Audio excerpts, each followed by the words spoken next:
Hi, everyone. Welcome. My name is Rachel McCleary. I'm Senior Vice President at the Urban Land Institute.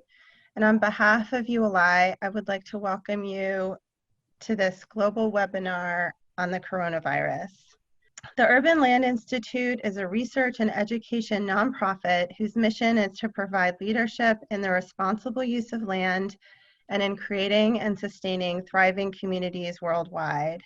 If you are new to ULI, welcome. We hope you find this webinar useful. We know that this is a very challenging time for ULI members, our partners, and their colleagues and families. Our thoughts go out to everyone who is ill, whose livelihoods are imperiled by the coronavirus, to the students and families who have had their lives disrupted, and to those who are practicing social distancing during this time to protect themselves and their community and may be feeling isolated or alone. For those who continue to go to work because your jobs are so essential, we salute you. And to the healthcare professionals who are doing their all to keep us all safe and healthy, you have our deep appreciation. We know that people are navigating a strange new world full of ever-changing information and worry. As our ULI family, we want you to know that we are here for you. We are committed to doing all we can to support ULI members and their partners as they navigate this crisis. Now more than ever, we need each other for support, for information, and for community. Although we cannot come together in person, as is our practice, we can come together virtually. And this community is more important than ever. This crisis has demonstrated in a new way how interconnected we all are. Since 2013, the ULI Building Healthy Places initiative has been working to help ULI members understand the intersections of health, social equity, and real estate, and to promote healthy places. This crisis has underscored the critical importance of enhancing social equity, reducing inequality, and protecting vulnerable people.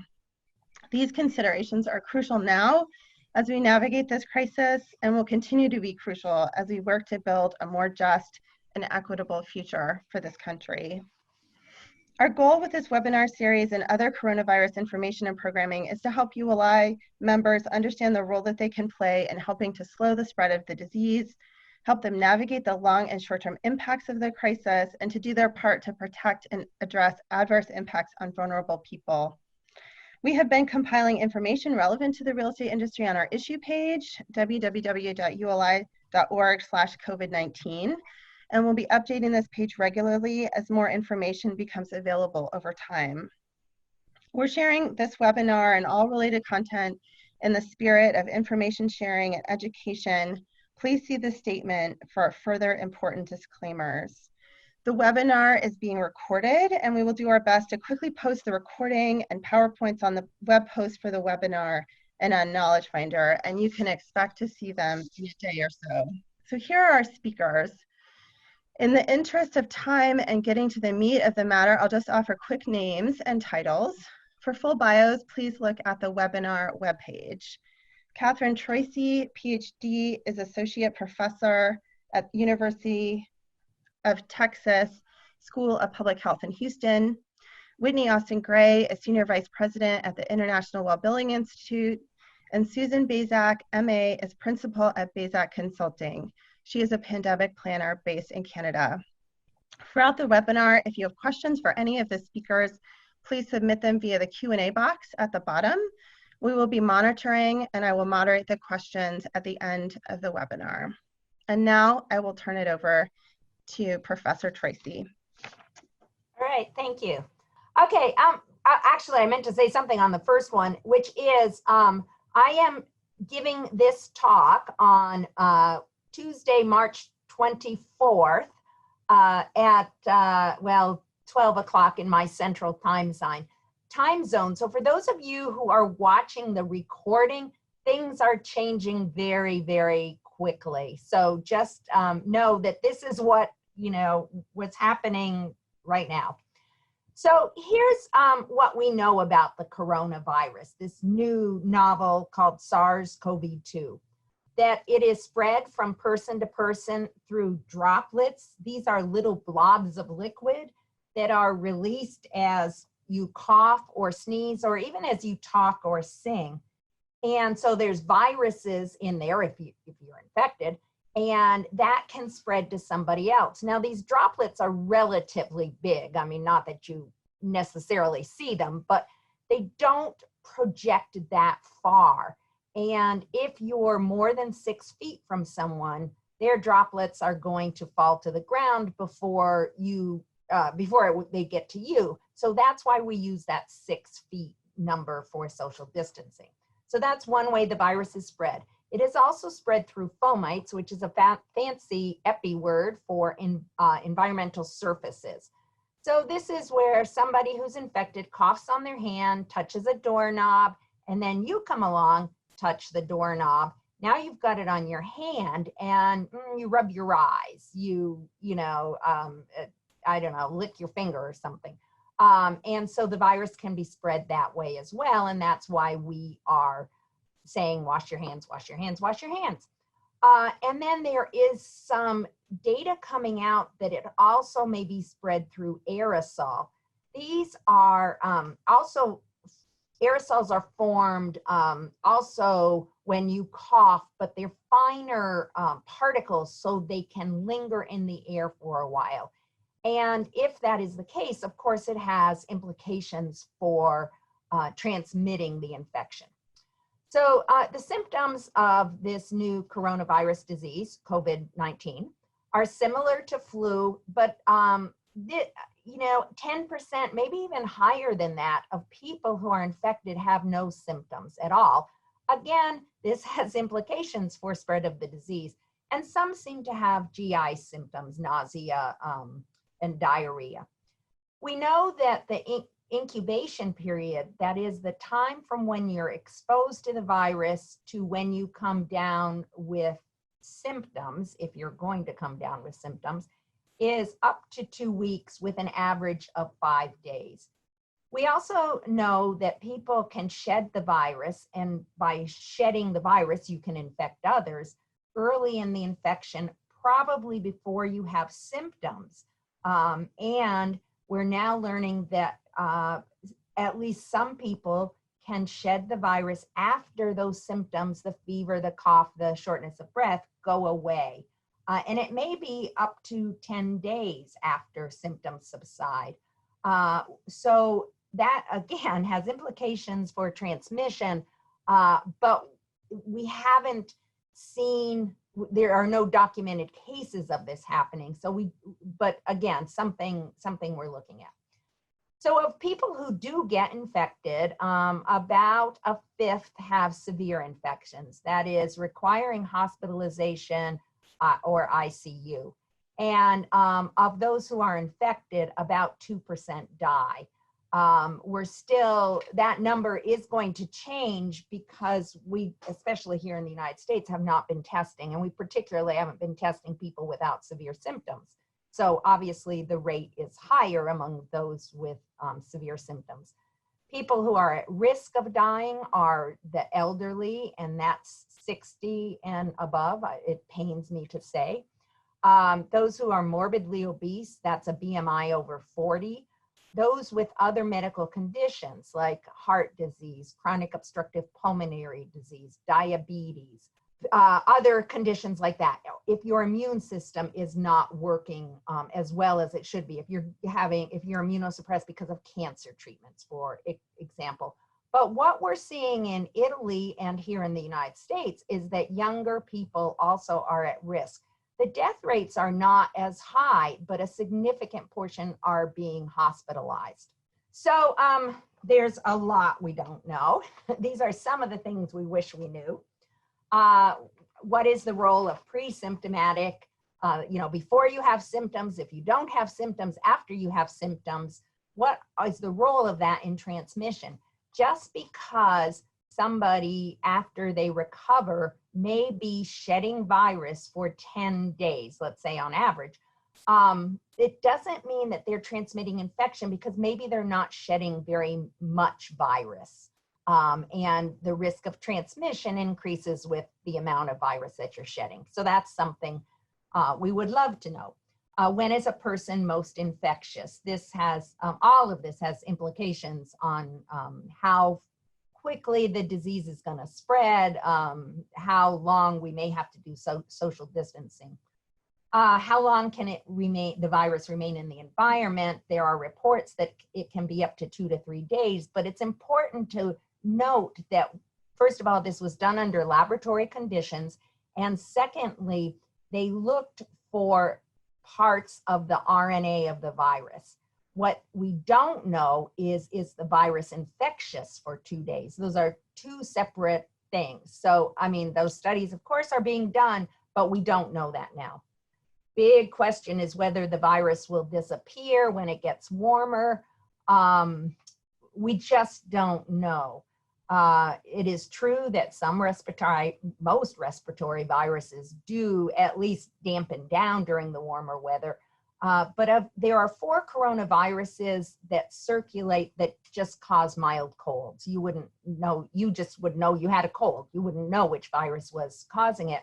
And 2 of those 4 viruses do disappear in warmer weather and 2 don't. So it's just, impossible to say. And even if the virus does disappear or significantly decrease activity in the summer, the question is, are we going to see it return in the fall? This is what happened during the 1918 pandemic. We don't know how long we need to physically distance, and I'm using that term rather than social distance because we don't want to social distance. We want to be in contact with people, but maintain that 6 feet distance. So how long do we need to do it to flatten the curve? We're starting out with 2 weeks, probably not enough, but we don't know how long it will be, and there are different models out there. And then clinicians are looking at what's the best clinical treatment. There are a lot of drugs that are starting clinical trials, and hopefully we'll have something that works soon. So here's the worldwide situation as of last night, although I did just update those numbers. We worldwide, almost 400,000 confirmed infections. And I didn't update the 79%, but I don't think that's changed much. So most of the activity is outside mainland China now. In fact, if you look at new cases, it's virtually all the activity. There have been more than 17,000 deaths reported. We have cases of infection reported in 169 other countries. And my husband is a political scientist, so I asked him, how many countries are there in the world? And he gave me a political science answer that, well, it depends, blah, blah, blah. But the number I latched onto is 190. So we're seeing it everywhere. The countries that haven't reported are most likely because they haven't tested. So if we look at what we call the epi curve, this is where you plot number of cases per day on a bar graph. So usually there's a peak and then cases start to decrease. It took 3 months to get to those first 100,000 cases, 12 days to the next 100,000, and 24 hours to the next 100,000. So we are looking at a pandemic. It took the WHO a while to officially call it that, but definitely a pandemic. We are also looking at an infodemic in that there's a lot of misinformation, false information out there. Social media is, helping with the spread of that. That's a concern. And it's a fear-demic that a natural human reaction when it's an unknown. We haven't seen anything like this since 1918. And there are very few people, if any, probably nobody alive who remembers the 1918 flu pandemic. Even if you're still alive, you were a baby. So that's a concern as well. So in the United States, let's see, that number is now, as of this morning, about 47,000 cases. We're seeing a rapid increase. I didn't update the deaths because that's harder to do, but we're seeing, we are seeing deaths. We have cases everywhere. And unfortunately, we are seeing a shortage of testing kits, and not just the kits, but the supplies to do the testing, the swabs, which are manufactured in Italy. We are also seeing a shortage of personal protective equipment for healthcare workers and other first responders. And they are heroes going to work every day with potential exposure, not just for themselves, but then for their families. And they're having to make some hard decisions. One of my colleagues on the faculty here, her husband is a policeman. They have made the difficult decision to live separately until this is over so that he does not expose her and their 2-year-old daughter. We are not yet seeing a shortage in medical beds, but we're getting there. And ICU beds, ventilators, other equipment. We are seeing an increase in ICU admissions, and New York, as you may know, is hardest hit right now, and they are a week or two away from overload on their ICU beds. And it may be the case that we are 8 to 10 days behind what's happening in Italy. I thought this graph was interesting when we talk about ICU beds. The orange counties are where there are hospitals but no ICU beds. And then the gray, the counties that are in gray are where there are no hospitals in our rural communities. So this is going to be a significant challenge going forward. So, everybody wants to know what's going to happen. Well, I wish I were a fortune teller, but it's really hard to tell. We know that the wave in the United States has not peaked. We are seeing a big increase every day in number of cases, and we're not even testing everybody. We would like to know what happens in the fall. No matter what happens in the summer, are we going to see a big increase? It may become, this SARS-CoV-2 may just become after a couple of years, just like other respiratory viruses that we see every year. We are instituting social, physical distancing to flatten the curve. We don't know how long this will be needed. There are different models out there, but none of them show 2 weeks, 8 weeks, even months. And it depends on how compliant people are with this social distancing. And then there's some characteristics of the virus that are going to affect it that we don't fully understand yet. As a society, we have to make the difficult decision about whether business or health is the priority. And, there's no right answer to that. It's a continuum, and we have to decide where we are on that continuum. It's important to remember we are in this, and by we, I don't just mean those of us in the United States. The world is in this together, and we have to work together to overcome this and get through it. This just shows you some different curves.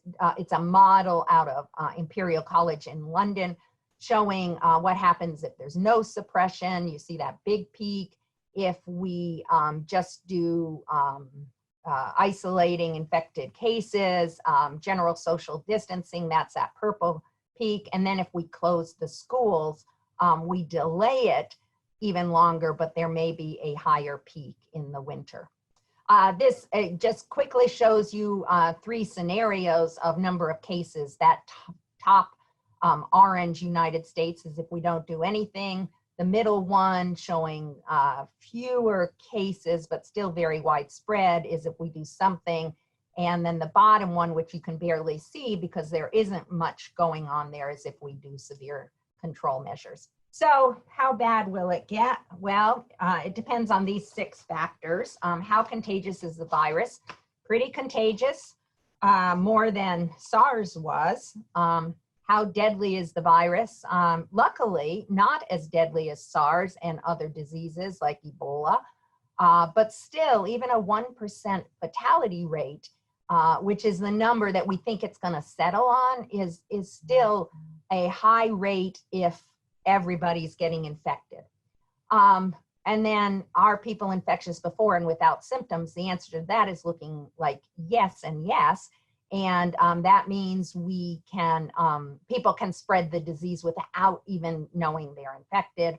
How much have infected persons traveled? Well, when this originally started, when we first saw it in Wuhan, before the airport was shut down, 35 on average, 3,500 people traveled every day out of Wuhan to other cities around the world. And that's why we're seeing this pandemic, this worldwide spread. How effective is our response? Well, that remains to be seen. And then how long to develop a vaccine, which is at least a year to 18 months in a best case scenario. And a vaccine is not a panacea. We have vaccines that work against other diseases, and yet not everybody takes advantage of those vaccines. So measures we're working on, vaccine, as I mentioned, antivirals for people who are already sick to stop them from dying, a good cause. And then new diagnostics right now. Right now we do not have testing for people who had the disease, are now over it, and are immune. And we need that to really get a picture of what's happening in the community. Now, the FDA just approved a test to do that. So hopefully we'll be seeing some data soon. So how to reduce your risk? You've seen most of these, wash your hands, use hand sanitizer, clean environmental surfaces. That includes your phone. I think we don't think about that, but that gets touched a lot. Cover your cough or sneeze. Don't touch your face, nose, or eyes. Harder to do than to say. And stay as healthy as you can. Get enough sleep, eat well, exercise, reduce stress. Also, if you smoke, this is a good time to think about quitting, because we know that anything that's going to compromise your lungs will make it harder if you do get infection, harder on your lungs. So some more things to do. And again, we've been hearing about these may have been new at the beginning. Now, we hear about them all the time. Stay home if you're sick, although, I forgot the number. I think it's 71 million people around the world, that could be wrong, are in a shelter in place environment. We're starting it tonight in Houston. So people are staying home whether they're sick or not. Stay away from sick people. There was a lot of interest at the beginning about masking. There's really no evidence that wearing a mask, if you're not sick, protects you, particularly the surgical masks. N95 masks probably do, but there's a shortage of those, and they have to be fitted to you. And what's happening is our healthcare workers who need them aren't able to get them. And wearing a mask, again, if you're not sick. If you're sick, yes, wearing a surgical mask does help stop spread of the virus. But if you're not, it may actually do more harm than good, in the sense that you may not be wearing it correctly, and you may be touching the inside of the mask, where if you've been breathing and you are infected, you may be picking up virus. It may also give you a false sense of security. Some other ways you can protect yourself are to get a flu shot every year, because again, it's not going to stop you from getting this virus, but it will protect your lungs from at least the flu.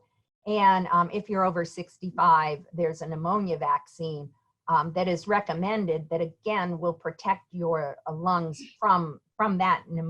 It's a variety of pneumonias, but not this disease, but at least keep your lungs healthier than if you had, COVID-19 and flu and pneumonia. Travel only if necessary. Again, that's being decided for us.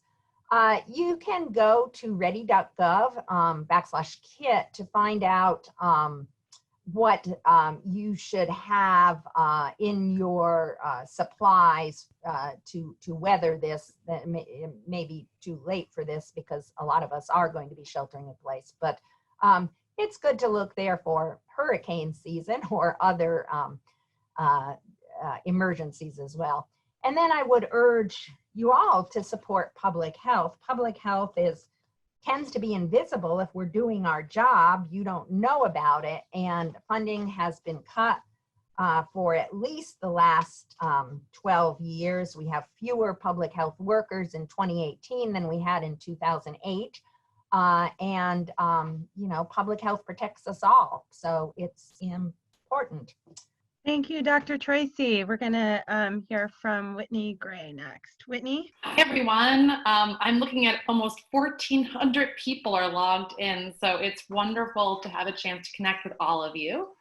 So today, I'm going to talk about the translation of the research into practice and the role that place makes, particularly in prevention and preparedness, as well as resiliency and recovery. And I lead research at International Well-Building Institute, and it's really our job to create healthy and safe communities for people around the world, and healthy and safe buildings, healthy and safe organizations. And now more than ever, this is such an imperative time for us, and we do believe that information and the translation of research to practice provides real empowerment for our community. So I want to start with a quote. So Shweya is the president of International Well-Building Institute in Asia. And this has given our team a lot of support to understand that they're in a different phase of this, and there's a lot that we can learn. So her team is located in China, and they were thrown into the epicenter of the outbreak starting January 23rd. And she says, although we were in the middle of this, we were also called to respond to the rising volume of inquiries from the marketplace, especially from the well community users, as to how our spaces can be part of our caregiving team in the fight against viruses. She goes on to say, I'm thrilled to witness such a strong affirmation from the marketplace, that the health component has undeniably become the front and center position in buildings and communities. I think this is a really important quote, because what we've heard from our team there is that people right now in the US, although we are looking at the prevention and preparedness component, is that we do take comfort in understanding what can we control, what can we put our knowledge into longer term as we build out resilience for communities, and what can we do to help support the marketplace moving forward. So as Catherine stated, this trend in pandemics, may not be the end of it. So as we are looking at animal and human interaction increasing as a result of habitat loss, changing weather patterns, it means it's more important now than ever that we learn from the current conditions and work towards a more resilient future. So today in the deck that I'm sharing with you, this really is an approach that we hope will be longer term, and that we can take a lot of power from not a short-term reaction, but a longer-term solution. So places matter. So there's research already showing that latitude and climate can influence vulnerability, which is interesting, research out of University of Maryland. And we know we spend a lot of time indoors. I think several of us are realizing this more than we ever have before. So we spend approximately 90% of our time indoors. If you were 50 on this call, that means 45 years of your life have been spent in indoor environments. So of course, they make a great impact on your health and well-being. And several of us, unfortunately, are in isolation and quarantine. And so working from home is all of a sudden highlighting how well our spaces are working for us, or perhaps how unwell those spaces are working. So a quote from Dr. Joseph Allen at Harvard, who is also one of the co-chairs of the International Well-Building Institute's Special Task Force on Coronavirus, says that buildings, if managed poorly, they can spread disease. But if we get it right, we can enlist our schools, offices, and homes in this fight. And I think that many people that are listening to this webcast, wherever you are part of what I would say is a solution in part to looking at how we can really get this right in the future. And I do want to point out the article that Dr. Allen wrote was published March 4th, and we work with him quite directly and heard that it took weeks to push to get this information published in the New York Times. There's more information coming out readily from Dr. Allen, so I recommend that you look that up, and it's a great article for our community members. So the Well Building Standard is free to download online. Anyone can go to our website and download it. And it's really powerful, I think, to have a resource at a time like this, because there's so much information. As someone coming from the field of public health, we have I think sometimes bad habit of listing out everything that can be done for health without always telling people how to translate that into action. What are the specifics that they need to do, especially for the building community and for those that are struggling to understand, where do I start? Where do I go next? What do I think of long term? And so we really hope that WELL can be a resource for many of you out there to consider what those steps can be. The WELL Building Standard, just for reference, was launched in 2014. It's the first building certification system in the world focused on human health. And these are the 10 different concepts that we focus on. And today we're just going to provide a preview of some very specific ones that can help, particularly as we look at how the role that places make in prevention, preparedness, resilience, and response. And I want to highlight in particular that there's many buildings out there. And this is, for years now, many buildings I've been in that say, I'm the healthiest building. Of course I am. Look at me. I've done it. Here's my list. Here's everything I've done. Until you verify it, until you use a third party, it's very difficult to know if you did reach the levels of health and safety that we need you to reach. And not because you didn't try, but just because it's complicated. And so I can't encourage you enough that when you look at performance testing, how critical this will be moving forward. I think that now more than ever, information is empowerment for people. And we're really trying to look at how the invisible in our spaces, whether that's the quality of our air, water, what's on the surfaces, that we need to make visible through information. And when you have performance testing, your ongoing testing and monitoring, you're bringing those numbers to your occupants and your community, that can be very empowering and educational. In many ways, people took this for granted before, and this will change. As Catherine pointed out, the legacy and institutional memory of infectious disease largely lives with our grandparents and our parents in the early days of, for example, polio. But the millennial generation has not dealt with it in quite the same way. And so understanding how to make the invisible visible through information, through data, through performance testing and third parties, I think will be a really critical part of this.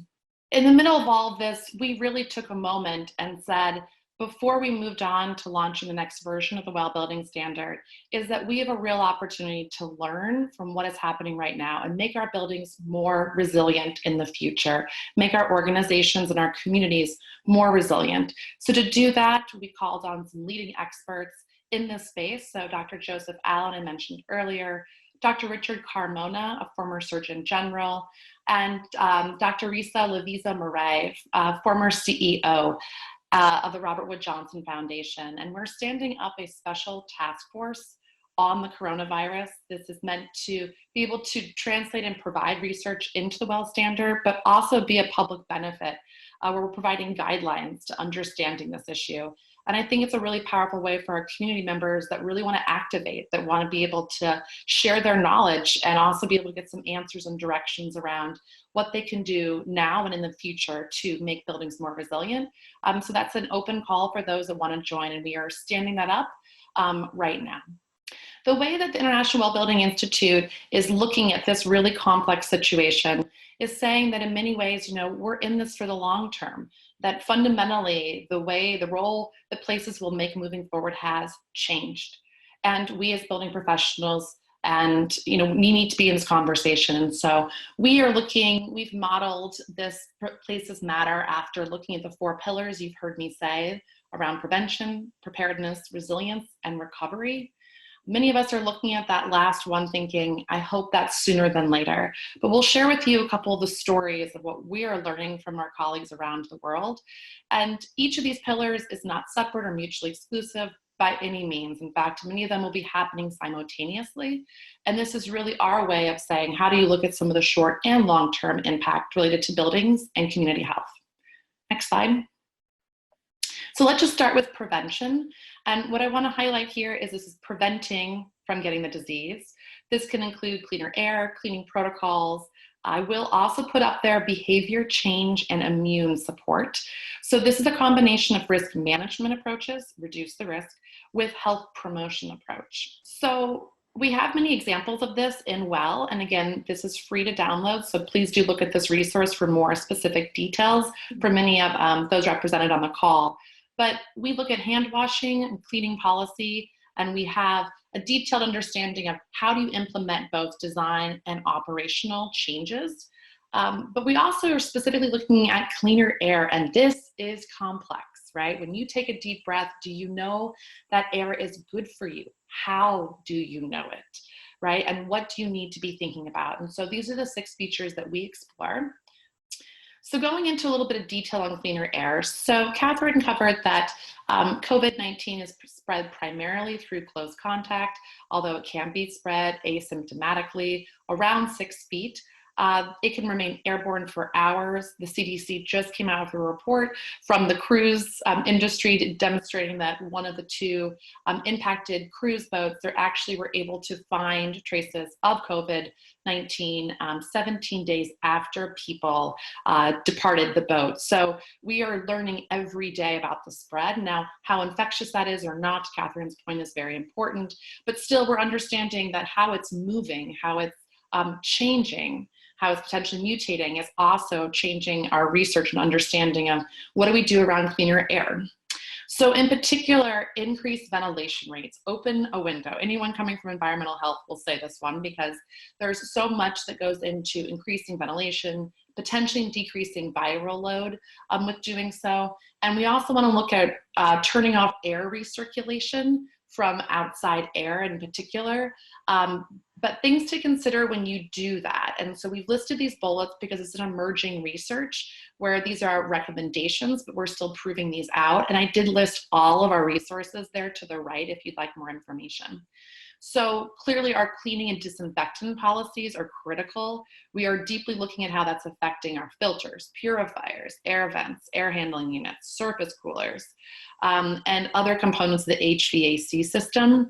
And we're looking at these filtration devices like HEPA rated filtration, but also ensuring that when you do install these higher filtration devices, is you're not decreasing outdoor air ventilation. That is a balance, and you may potentially need to be thinking about recalibrating the system depending. We also look at recommendations to keep humidity above 30%. As it gets warmer, this will naturally happen in buildings, but 10 to 20% humidity, the mucous membranes essentially will dry out more, and that can increase susceptibility. There are so many strategies on cleaner air, and it really is a wealth of resource, but I also want to highlight one that I think is kind of interesting around thinking about natural ventilation in your staircases and controlling ascending and descending stairs and how people are moving. Even when we say stay 6 feet away, well, if your staircase isn't that wide, that's very difficult when you're passing people. So these are just good strategies along with looking at standalone air purifiers. That's an immediate option that people can use directly. And I think that's really powerful because for those of us that cannot make the influence on the building wide scale, these are direct strategies that individuals can use now. So preparedness is something we're closely tracking, knowing the countries that are prepared for the pandemic are better situated than those that are not prepared. And this includes organizational and technology strategies. So this looks at the continuity of the organization. Many of us have deep questions as to how we will continue continuity given the current situation. So for preparedness, we look at health benefits. This is really coming into focus: short, long-term disability, health insurance issues, mental health benefits we'll talk about. We're also wondering if people are staying and working sometimes prolonged hours at home, which is, we understand the research says that people who work from home often do have extended days. Are they doing so in an environment that actually enables them to sit in the supportive structure over time, or are they potentially in environments that could actually harm overall their benefit through poor ergonomics? And emergency preparedness, so I'll spend a minute on that in particular. When we talk to clients about a healthy building, we have to talk to them about a healthy organization and policies that support it. So this is an example of really encouraging our clients ahead of time. This is the pre-mortem, not the post-mortem. Prepared, understand that all these scenarios can happen. And when you're prepared for it, then you have options. When not prepared, those options quickly deplete and into anxiety and panic. So this is a step-by-step guide into looking at emergency preparedness plans. I'd also again encourage you to look at our citations there in 8-point font at the bottom, but you can directly click those links, and I believe we'll be sharing some of these slides so that you can look at these emergency preparedness plans and understand how to complete them for your company. So this means steps for response during an outbreak, really taking account to vulnerable populations. I want to highlight the issue of social equity and disability. components now. How we respond to the issue, how we maintain continuity, and what we need to do to be prepared are all critical. This seems like a list until all of a sudden you sit down and really deeply think through all these scenarios and have that plan in place and share it. So resilience and recovery I'll cover sort of together, because resiliency is something we're seeing really applied not only to the infrastructure of the building, but we want to look at it specifically around individuals. Right? So how do you create resilient individuals, hence resilient communities, cities, and regions, and how can that help prepare in recovery? So there's a lot of components of this. I do want to highlight that some of the key strategies that support individual immune systems and provide flexible and adaptive expectations is really important to help employees transition and increase the resiliency when they do return to the workplace. And so we want to look at mental health support in particular around resiliency. We also have movement highlighted here and clean contact. But for our purposes today, I just want to give you a sense of how we look at some of these issues around policy of mental health promotion, education, stress support, which is literally a feature within the well-building standards, specifically looking at how people manage stress, mental health crises, education, and even light exposure. So mental health support, you see our list here and really looking at how you can support your community through digital programming, remote training courses, and issues such as the importance of daylight. There's actually some very interesting research around the 1918 flu pandemic supporting this issue. So, making sure that we are still engaged in these natural behaviors that support our health, even in altered situations. And so we do have research supporting the role of that in mental health and sleep support. And so cleaning protocols will also be a really critical part. I think that's pretty clear to everyone when they return during the recovery phase. I'll just highlight it here, next slide, to say that it's more than just what chemicals you use. It's the process that you apply, and then finally it's the human behavior. And it's communicating that really concisely to people in their spaces. Even right now, there are people that are skeleton crews in buildings where there's low occupancy, and they're wondering around issues of ventilation. They're wondering around the cleanliness of the system. How much do you trust your building? When you have these protocols in place and you can communicate them through performance testing, it's more powerful and people feel that they can trust and they're empowered. So I just want to end with saying that, I think we have an incredible call to action around the role that places make around the world. This has made the world a very small place, and it is a very powerful time, and encouraging action for all of us to think about how we can translate what we know around health into the places that we spend over 90% and now even more indoors. And although I presented this as a linear model of prevention and preparedness, resilience and recovery, moving forward, we really think that each one of these stages can inform the other, and that's really critical. And I think a good example of that is next slide. A quote again from Shweya, our president, and I just want to leave this on an encouraging note, where she said that one comfort I take from this is that our team is doing our part in preparing people to create space that help advance health. We're part of long-term solutions and moving towards a safer and healthier society. Their team's gone through various stages of quarantine, self-isolation, and in a few cases are going on 60 days of complete self-isolation. Keeping in mind, many of us in the States are only moving into our 10th, and that's not complete self-isolation. But Shweya said that their work never stopped. Our team provided air purification, ventilation system strategies to frontline workers in a few hospitals and living quarters for medical staffers in Wuhan. People want to know if the virus can spread throughout the apartment that they're living in and the offices they're returning to. And these are really serious and important questions that we're up to at the International Well-Building Institute. And we can use WELL as a tool to help guide people in their search for healthier places to live, work, play, and learn in. So thank you. Next slide. I just want to encourage you, as I said earlier with ULI, is that we are a community and a family, and we do believe that wellness is something that we're all up to, and health in this time. So please do reach out, and we're happy to provide more information. Thank you so much, and over to you, Susan. Hi, it's a great pleasure to be with you today. My presentation is going to focus on pandemic response from an emergency management perspective, specifically as it relates to the challenges for commercial real estate. My goal today is to suggest priorities, recommend what to do right now, and to give some sources of reliable information and guidance as we move forward. So my talk will center around these three topics.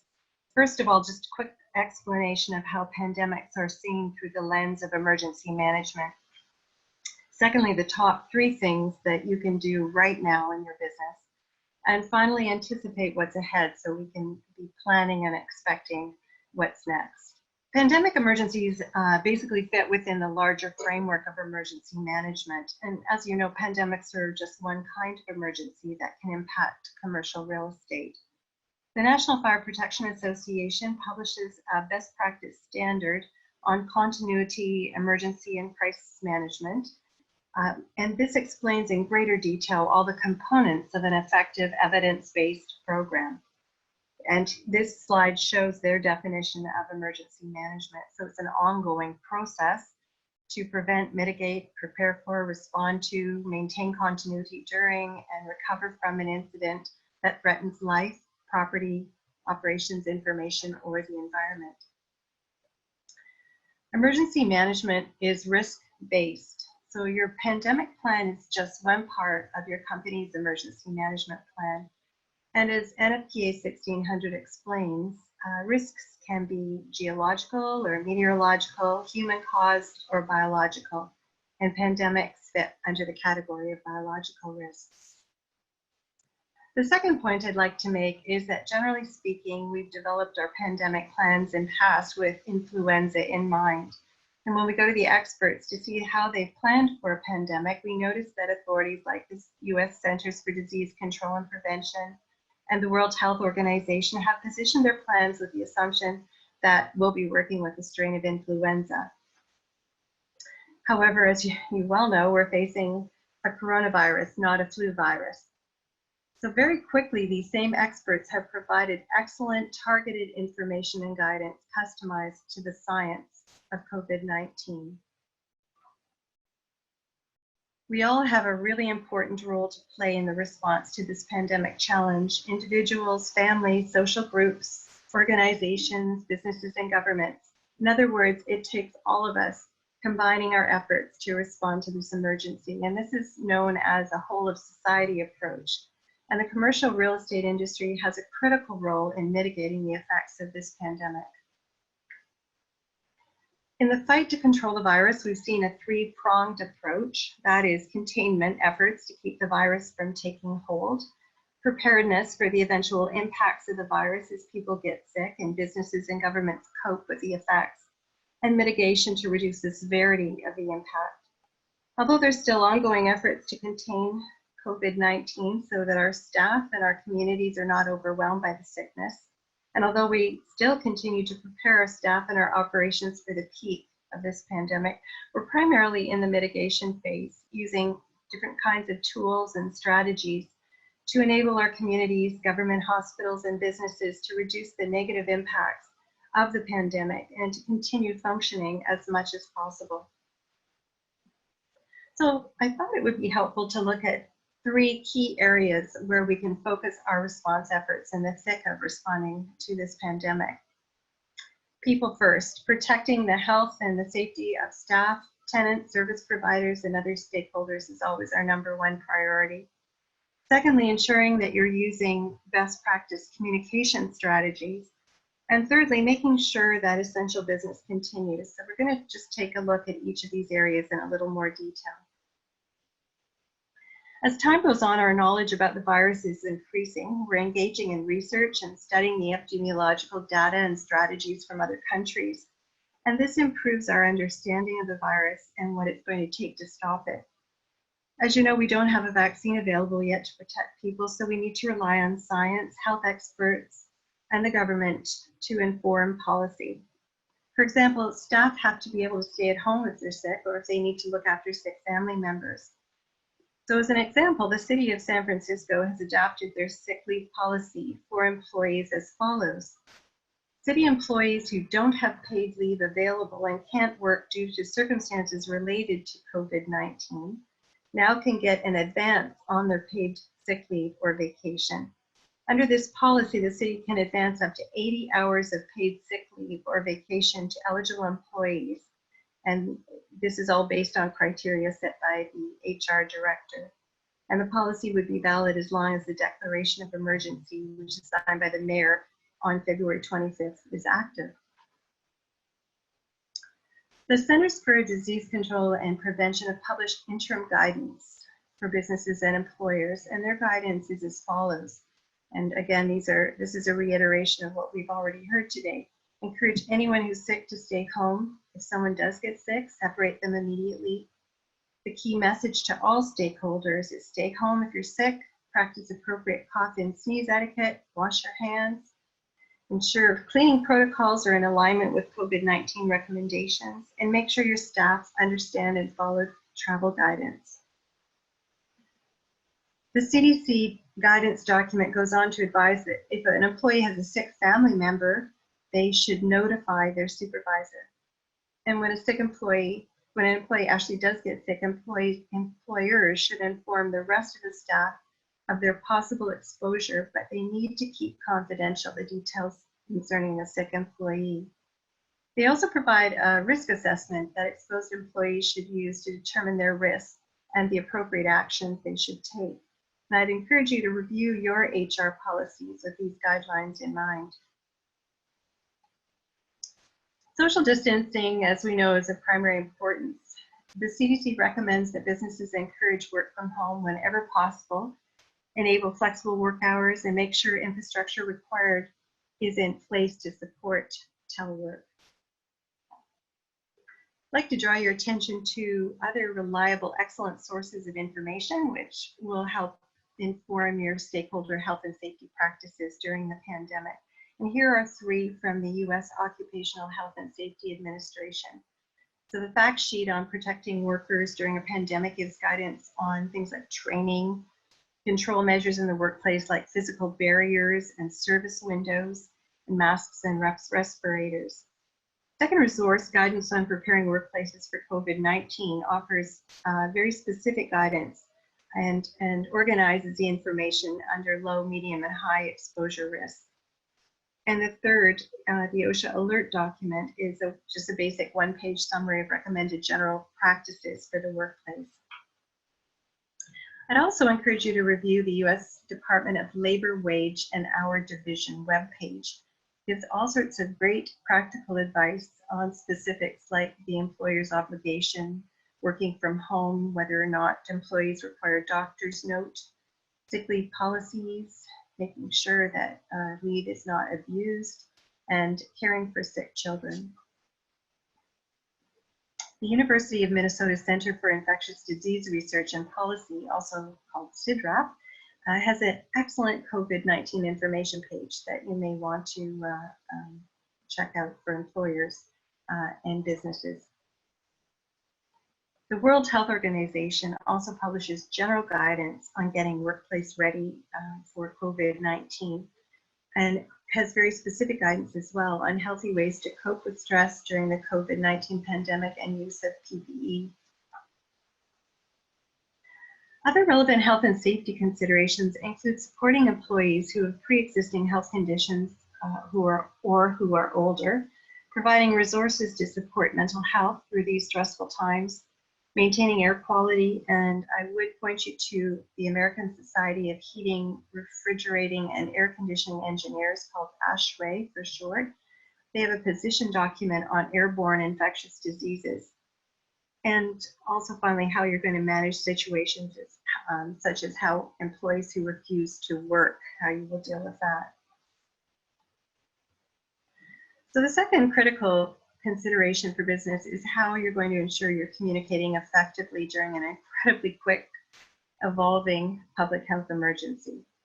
Who are your audiences? What types of communication modalities are you going to use to communicate to these audiences?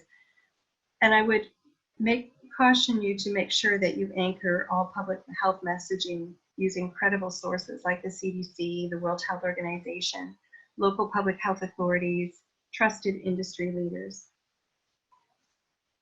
The CDC has published an excellent comprehensive manual which provides guidance on crisis and emergency risk communication. They counsel that crisis communication should be based on these 6 principles on this slide. That is, be first. Interesting to note that the first source of information often becomes the preferred source.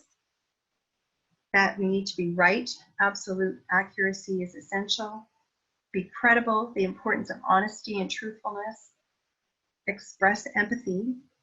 Any sacrifice and suffering should always be acknowledged in our communication.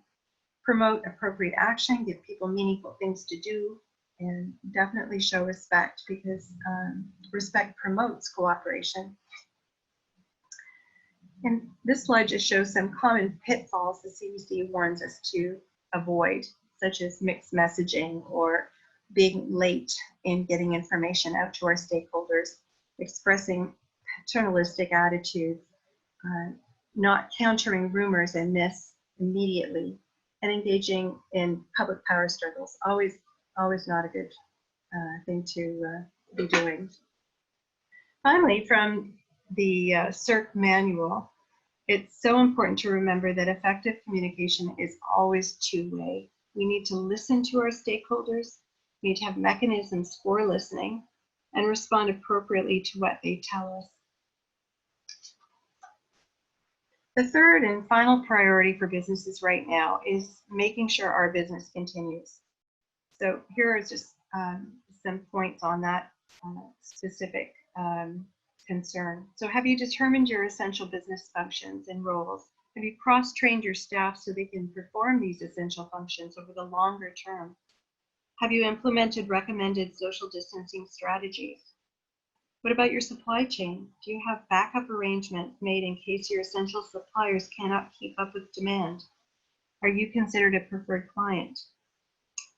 Finally, do your third-party service providers have solid business continuity plans in place, and have they shared them with you?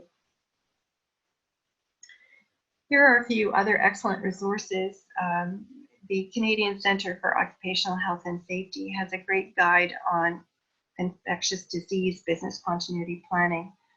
The Real Estate International Institute for Real Estate Management has just published a great pandemic guide. And the Centers for Disease Control and Prevention, in a more general way, has got key issues to think about for business continuity when you're thinking about pandemic. So what can we expect in the weeks ahead? You've heard some thoughts from our previous panelists. This slide just shows that pandemic curve again, that shows the cases of infection reaching the peak number quickly, and this is exactly what our public health systems are trying to avoid, because it will exceed our healthcare systems capacity.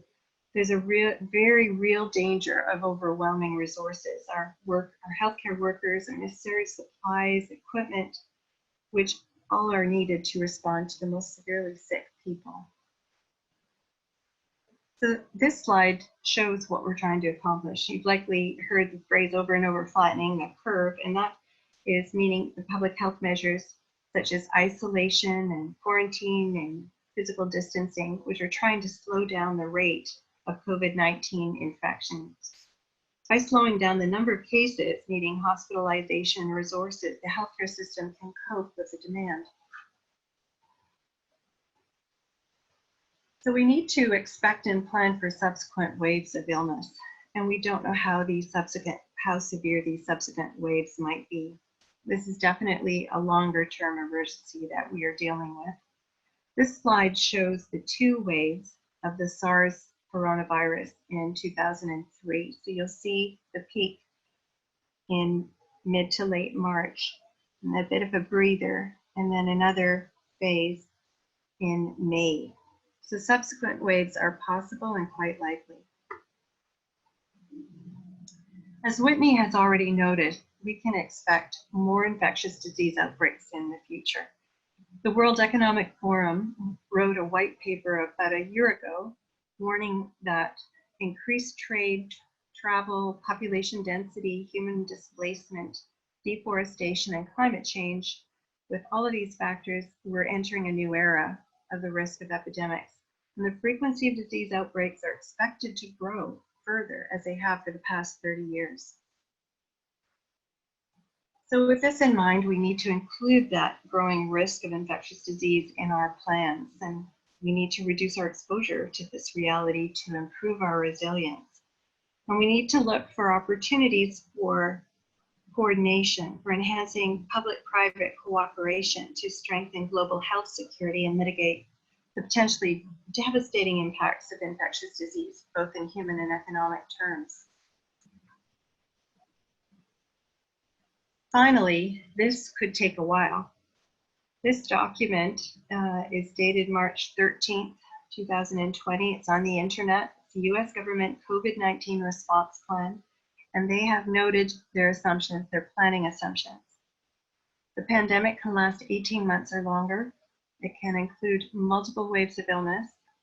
Supply chain and transportation networks will be impacted, and COVID-19 outbreak will likely result in significant shortages for government, the private sector, and individual consumers. So with those planning assumptions in mind, here are just a few considerations. If we know that the pandemic could last 18 months or longer, how can your business adapt to the long term? If we know that it's likely that there could be multiple waves of illness, what about your staffing requirements? Supply chain and transportation impacts? It really underscores the need to have ongoing conversations with our suppliers.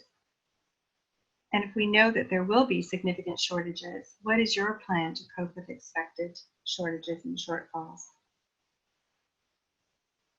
But the good news is that recovery will happen. What's your plan for recovery? What kinds of things do you have in place? What have you thought about in terms of programs and services that need to resume first? Will you continue providing coping resources for your stakeholders, and what will those be? How, what, and to whom will you communicate when the emergency is over?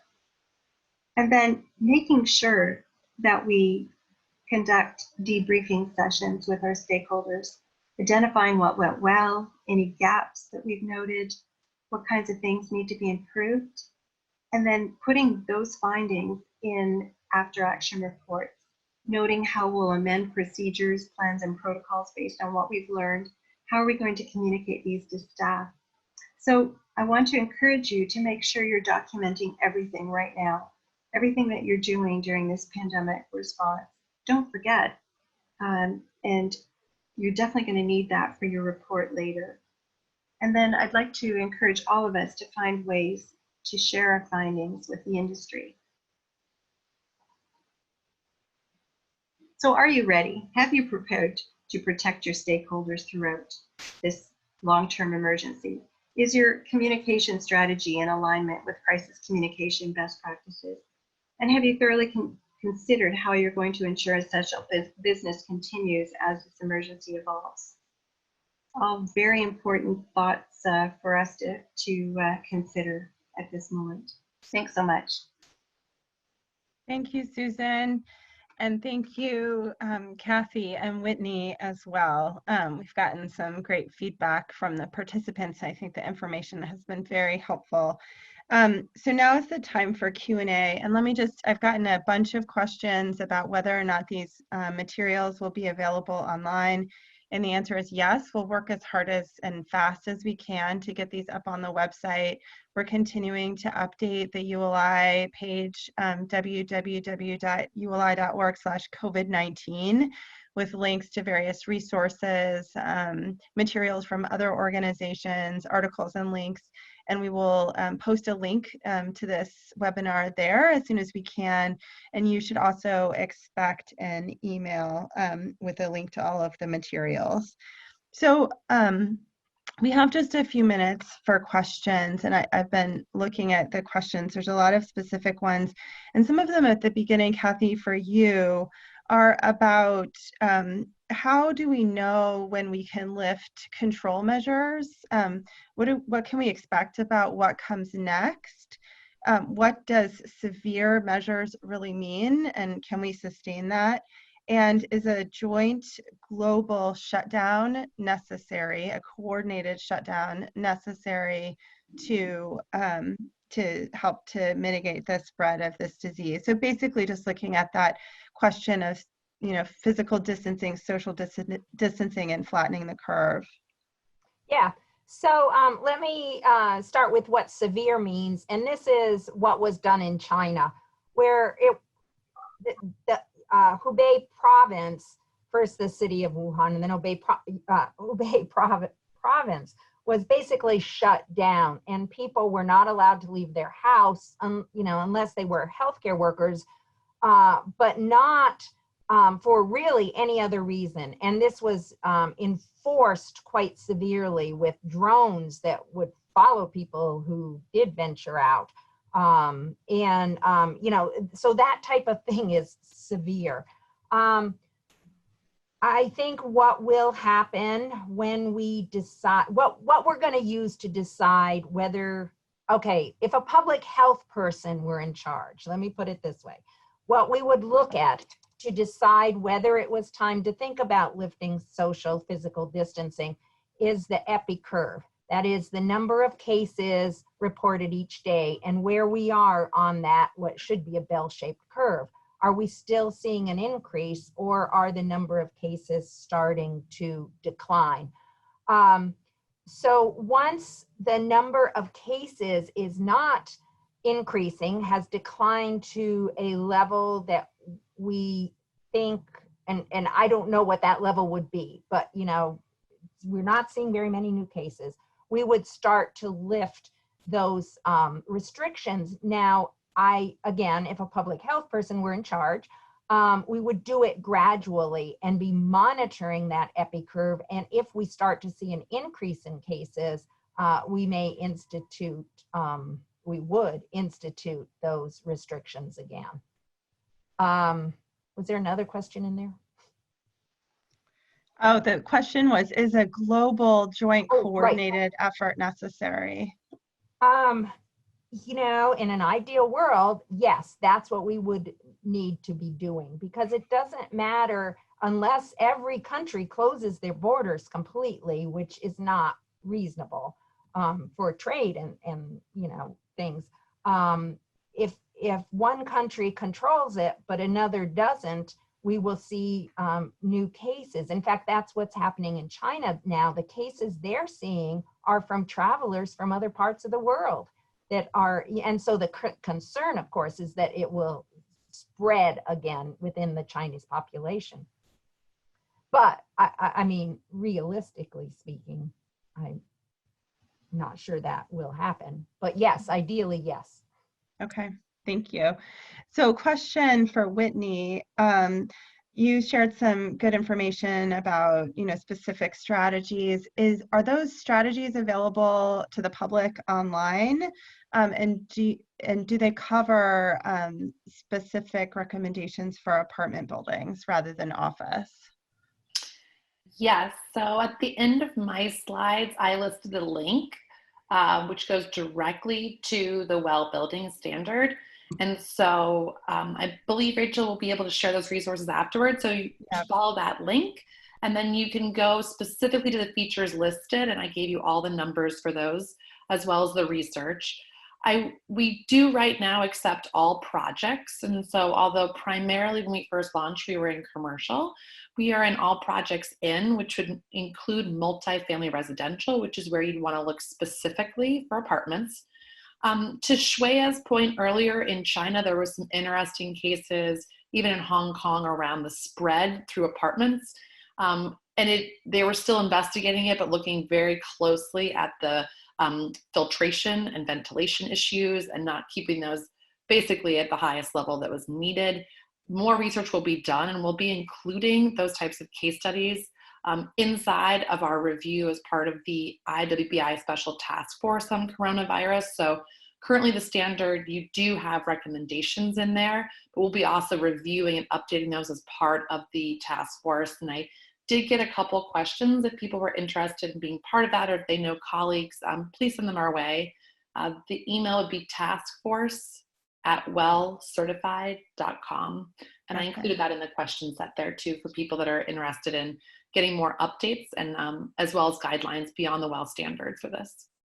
Thank you, Whitney. And last, a question for Susan. We've gotten some questions about notification protocols, what to do if you're a building manager and you learn that a tenant or somebody who works in your building has tested positive for COVID-19, what are the protocols for alerting building management and other occupants of the building, and potentially for cleaning as well? Great, thank you. That's a great question. And sorry, let me just, and then you sort of covered this, but there's the issues of confidentiality and confidentiality protocols, protections for people. Right. As I think we mentioned at the beginning, I'm a Canadian and I work with real estate associations here in Canada quite often. And that is certainly our number one question. What's the protocol about, somebody in our building has come down with COVID-19?